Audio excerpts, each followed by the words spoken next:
This video is made possible by Practical Defense Systems, the best online security training at the lowest prices. You can start your security career today online at pdsclasses.com. Check them out.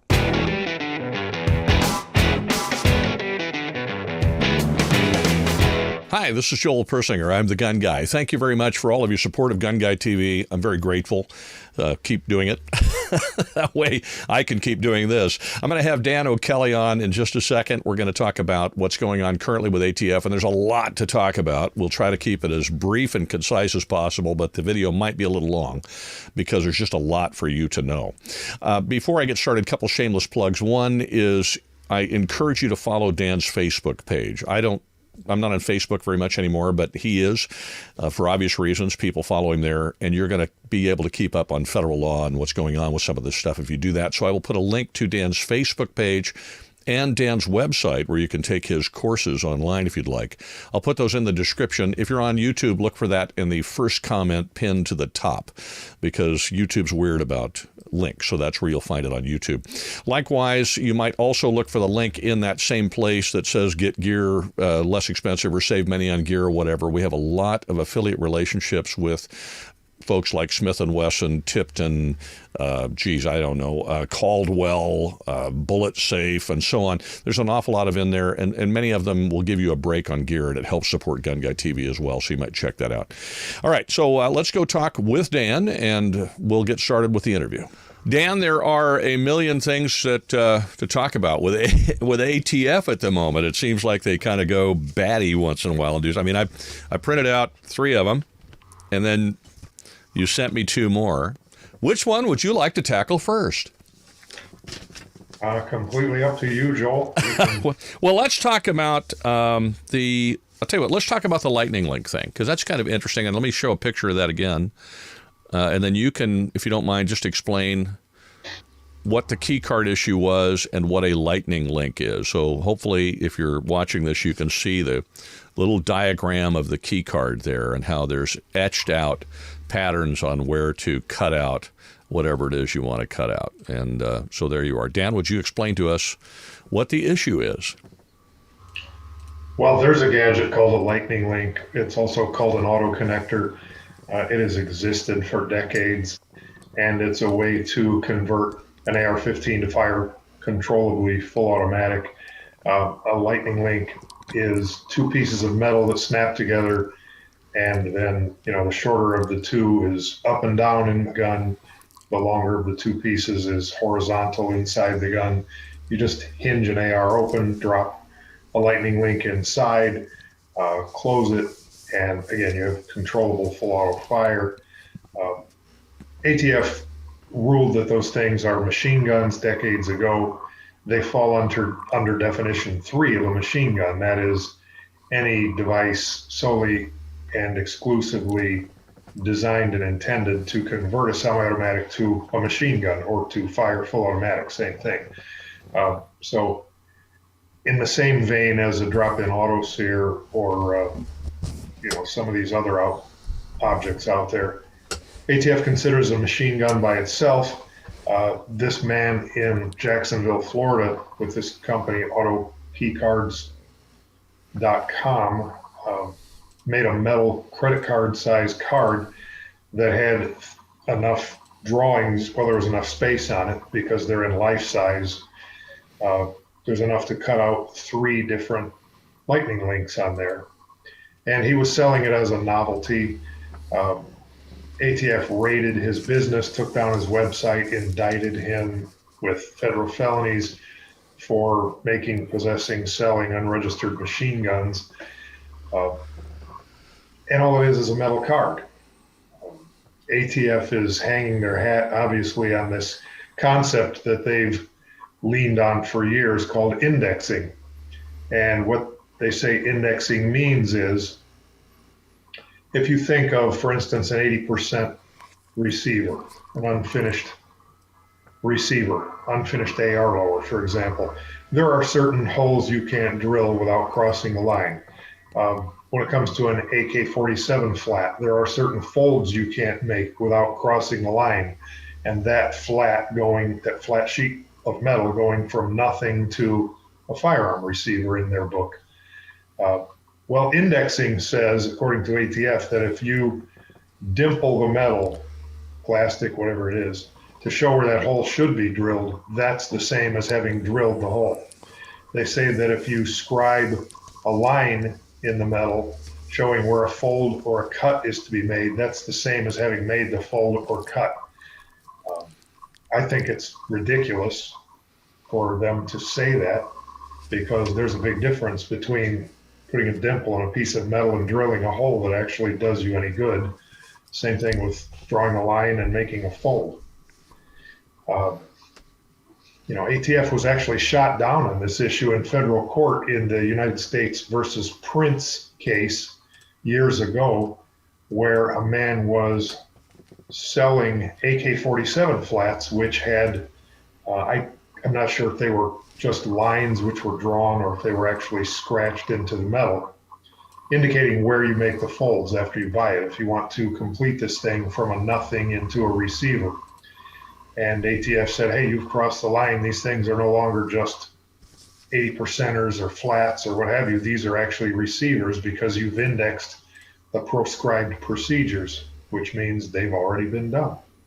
And the federal judge in that case said, wait a minute, what you're telling me is if you draw lines on a sheet of paper indicating where to fold it to turn it into a paper airplane, that's the same as having now it's a paper airplane. He said, no, I'm not buying that.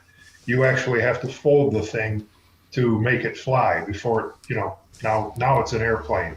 So you would have to fold these things before they're receivers. Drawing lines on them does nothing. And he shut the case down. So ATF has been reprimanded and, put in their place on this indexing issue, but they stick to it. How much of this stuff is driven by politics, Dan? I mean, it seems like every time there's a change in an administration, these things change. I'm looking at, like I said, I printed out a bunch of things that are changing recently because the administrations have changed, I think. How often is this just political? A lot of times. 1994, when street sweepers and the USAS-12 shotgun became destructive devices, that was a result of I think he was the Speaker of the House at the time, walking through and seeing these on the desk in one of the firearm enforcement officers' examination table. And, he didn't like the way they looked. So he went back to Capitol Hill, called ATF headquarters and said, you need to do something about these. I don't think they're sporting. So therefore that makes them destructive devices. And all ATF could do was say, yes, sir, whatever you say.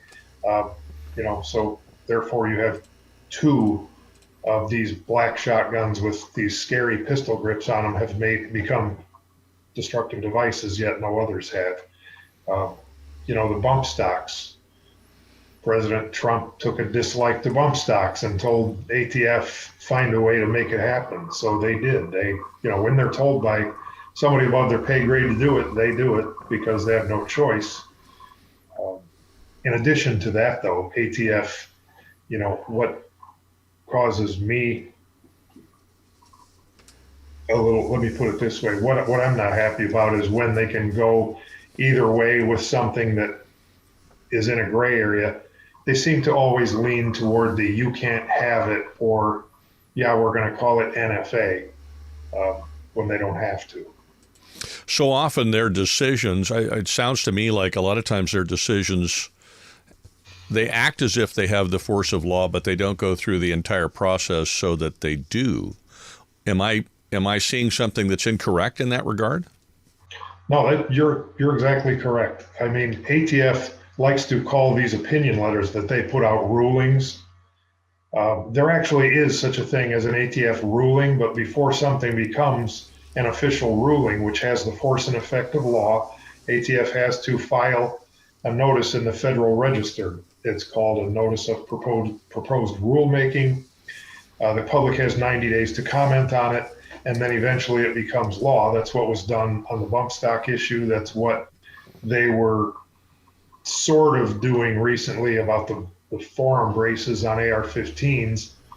That wasn't actually a notice of proposed rulemaking, but they did file something in the Federal Register. It was just called a notice. But when they just come out with these opinion letters, they do not have the force and effect of law. They're just someone's opinion in ATF, and it's still up to a judge to decide which way it falls in court. Well, the problem with that, it's up to the citizen who's been taken to court with it to defend themselves, and sometimes that can cost $100,000 or more, and now they've been dragged through court. They're not going to get that money back. What do you think the odds are of them actually convicting this poor guy over this Autokeycard thing? Well, I think that's going to be a case of whether the judge that hears the case or the jury that hears the case is pro-gun or anti-gun. If they're pro-gun, it can be pointed out in court by the defense that, hey, this thing can't make anything fire. You can't stick this card in a gun and make it fire full auto. You would actually have to cut them out. You would have to do something to it. Then those parts would be lightning links. But the man hasn't crossed the line. There is a line which you can cross, and he hasn't crossed it. So the case is, the company is in Nevada. I'm sorry, he's in Jacksonville, Florida. I'm confusing that with Polymer 80. They're in Nevada. So it's anybody's guess where it'll end up in federal court. It probably will be in Florida, which is somewhat conservative these days. We'll see. Yeah, well, we can only hope for the guy. This brings up the issue of the Tommy Built thing. They've gone after Tommy Built over nonsensical things as well. You want to touch on that so that we understand what's happening with that too? Sure. Another Florida company in Lakeland, Tommy Built Tactical. I believe it's Tommy Built, and I think the rest of their name is Tactical, trying to keep track of all these names who've been coming to the news lately. But they make a civilian version of the H&K G36. They call it the T36, and ATF stepped in recently and told the man, hey, your receiver is a receiver of a machine gun. And I didn't contact the company, but I put it out there on our company's Facebook page at gunlearn.com on Facebook. I said, look, this part that ATF is calling a receiver, this is the same as the AR-15 lower issue. There's a definition of a receiver in the Code of Federal Regulations, and the definition calls for 4 elements. This part, which ATF is calling a receiver of the T36, only has one of those 4 elements. That's 25% of the definition. So no, it's not a receiver. Therefore, no, it's not a firearm. Therefore, no, it's not a machine gun. And the person who brought this to my attention took that info back to the man who owns Tommy Built, as I understand it, and made him aware of it. But I have reason to believe that they don't care to take ATF to court and fight it and pay the fees and whatnot. They're just, from what I understand, they reportedly intend to just do a recall and give their customers a different version of the receiver. What's happening with, you're talking about the 80% lower thing made me think of this story that I saw. Let me go see if I can find it here. That I saw in AmmoLand. AmmoLand has really been going after ATF a lot. So in this particular story here, Dan, it says ATF agents showing up at homes of unfinished 80% gun frame dealers. At the beginning of the story, it says the Bureau of Alcohol, Tobacco, Firearms, and Explosives agents from the Baltimore field office have been visiting the homes of buyers of large quantities of polymer 80 frames and kits. So that's the stuff that they're doing, apparently, at least with this one individual and some other individuals with regard to the 80% lowers. But my understanding from you is that there is no such thing as an 80% lower. It's either a firearm or it's not. Am I missing something? Am I missing something?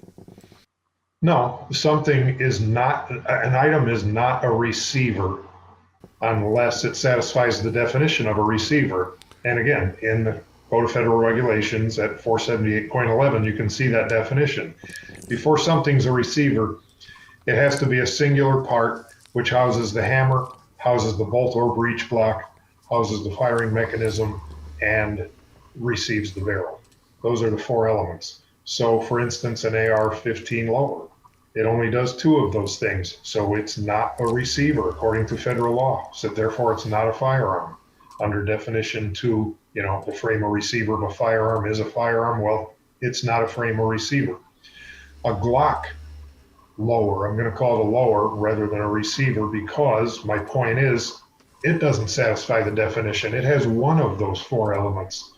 It's only 25% of the way there. Same as this Tommy built T-36. It has one element. It's 25% of the way there. It's not a firearm. The Polymer 80 company, what they put out, that unfinished lower, it's only 80% supposedly of the way toward being complete.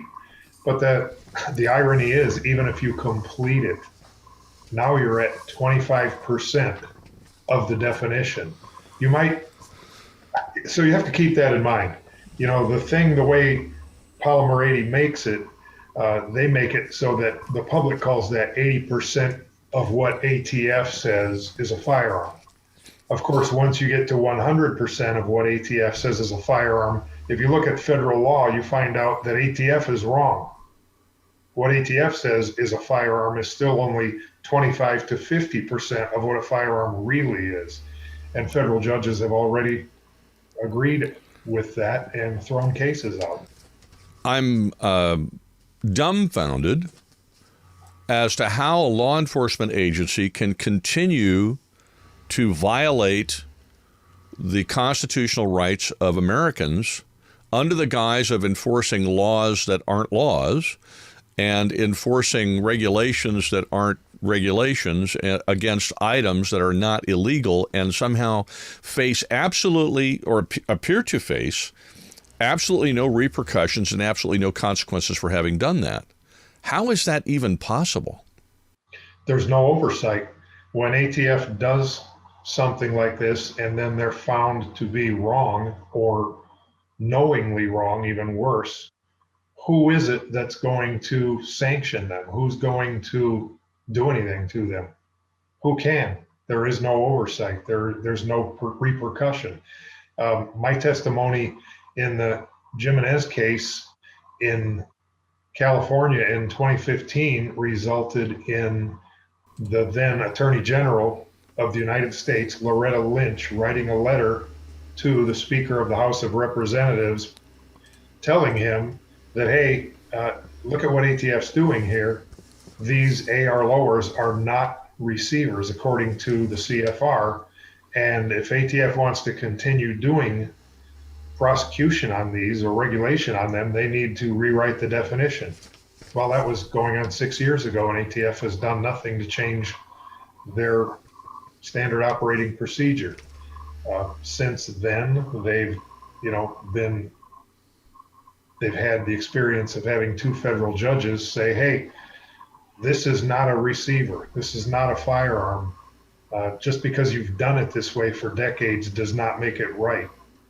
And again, at least a year ago, ATF came out and verbally told all their employees, hey, we've undertaken a 2 to 5 year process of rewriting the definition. Well, that was a complete year ago, and absolutely nothing has been done. The first step of that procedure would be to file one of these notices of proposed rulemaking in the Federal Register and open it up to public comments. That still hasn't been done. So that 2 to 5 year thing hasn't even started yet. And the reason I think they're dragging their feet is because once they finally do initiate that process, that's going to give the public notice, official notice, that, hey, the present definition is not acceptable. And that's going to make an open season from that day until this 2 or 5 year point in the future when the new definition gets approved. During that several year long process in the interim, there is no definition of a receiver, really. I take that back. There is a definition, and it does cover things like the receivers of bolt actions, pump actions, lever actions, brake open actions, revolvers. But as far as semi-automatics, there is nothing that's going to cover 60% of the guns on the market. And felons will be able to possess all of them that they want. people can manufacture all of them they want without a license to manufacture, and ATF won't be able to do anything about it. And actually, that situation is already going on because the U.S. Attorney's Office has already been told nationwide not to prosecute these cases on receivers that don't meet the definition. So even though ATF wants to bring these people to prosecution, the U.S. Attorney's Office won't prosecute them? Is that what you're saying? They have not been taking the cases, yeah. And if they do, if they actually indict somebody, I mean, the word is out. Any defense attorney who, hasn't had earplugs in lately should know all he has to do is Call contact, testify as to, hey, these things aren't firearms.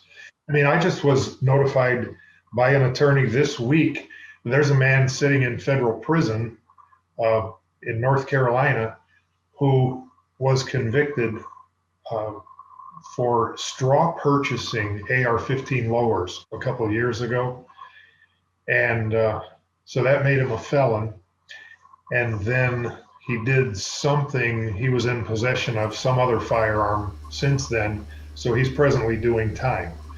And he was on the phone, the attorney was on the phone, conference call, and I said, well, AR-15 lowers are not receivers, therefore they're not firearms. They're door stops, they're paperweights. So your predicate conviction for straw purchasing them, I said, there's no such thing as a straw purchase of paperweights. You don't have to fill out a 4473 form to buy paperweights. So you should never have been convicted of this. If your attorney files this, you'll probably get it overturned and you won't be a felon anymore. As a result, the firearm you were in possession of for which you're doing time right now, that will get reversed because you weren't a felon when you possessed it. So, cases of people who are sitting in prison over this issue. I did notice in the news that, in fact, I got an email about this from I think a state representative about this, which is the ATF Accountability Act of 2021. This is an actual bipartisan bill. I'm reading the story. Let me see if I can get it here for you real quick, and we'll put it up on the screen. This is a story that appeared in, and it is Truth About Guns, and this is saying that it's a bipartisan bill. The problem is that you wonder whether with the current makeup of Congress, this has a ghost of a chance of getting through Congress, and then you wonder with our current resident of the White House whether it would be signed. But this seems to be an attempt by Dan Crenshaw and others in Congress to at least put some brakes on ATF. I sent this to you, and you had mentioned that you'd read it. Do you have any comment on this thing? Well, it seems like a good measure. In light of what we just talked about, there should be some oversight. Our government is supposed to be built on a system of checks and balances where one keeps an eye on the other. But when ATF comes out with a ruling, there's nothing that prevents them from operating outside the guidelines.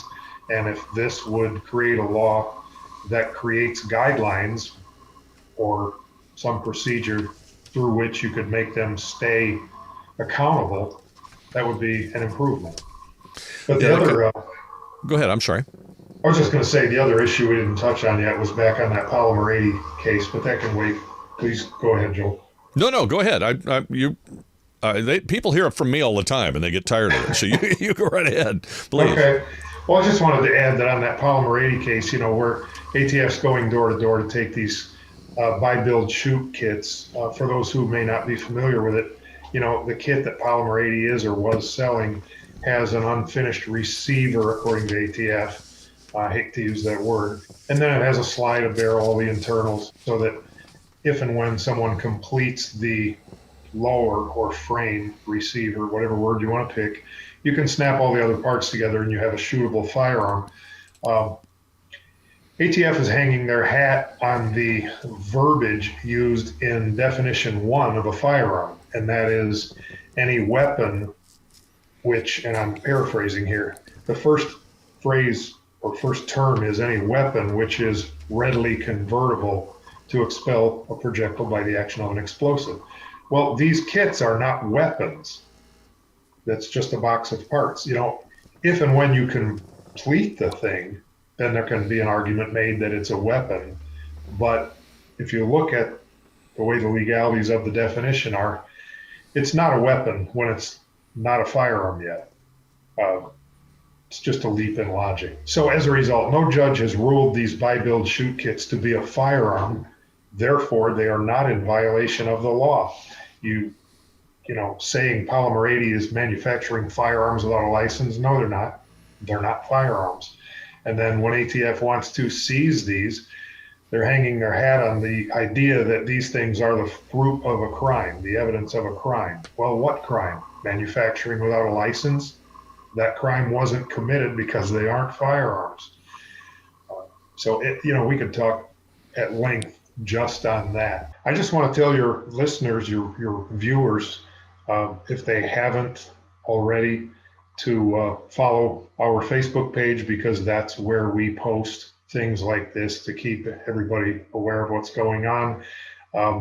If you haven't taken our online training yet, that has gone crazy lately. We have so many more people taking our online training because they don't want to be in either the group of people who are frustrated, confused, or think they have something that's legal when actually it's not, or something that is legal but the law enforcement folks might think is illegal. That's the way to clear up those issues and protect yourself. Be trained. So check us out on our website and get trained. Know what you need to do. Thank you very much, Dan, for coming on again. I really do appreciate it, my friend. You stay safe, okay? Thank you. You too, Joel. All right, sir. Have a wonderful week. Thank you again for all of your support of GunGuyTV, and wherever you go, whatever you do, be safe.